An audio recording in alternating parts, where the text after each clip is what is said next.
Hello everyone, in this video I am going to show you how to transfer file with WeTransfer. So for this, what you need to do is select a file that you would like to transfer, and I would like to suggest to transfer a WinRAR or zip file. So for example, I would like to transfer this photo, and for this I would like to make it to the zip file as I said. So I will right click on it, then I will click on new, then I will click on the zip archive here, and after that I will click it one, and then what you can do is simply copy this file and then just simply paste on it. But since I am not going to do the zip file, but my recommendation is to transfer with zip file. So for example, I would like to transfer this image, and then I have to click on it simply, then I have to click on the email that I would like to send this, the recipient email, then I have to transfer give my email as well. So I am giving my email from here.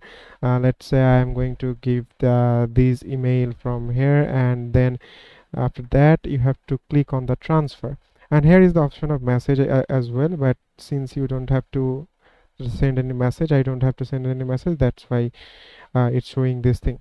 Now you have to choose the code that you just received from the WeTransfer, then you have to simply paste on it the verification code, then you have to click on verify and send. After that it will take some time, and then there will be options, the transferring option, but there are some limit. Keep note about that. If the limit you need to cross the limit, then you have to purchase the premium version to give more one.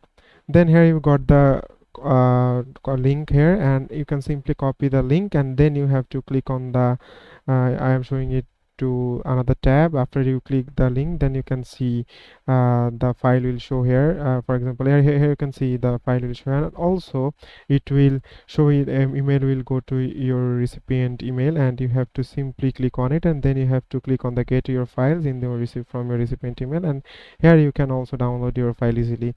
So that's how you can easily transfer your file from WeTransfer. Thank you very much for watching this video.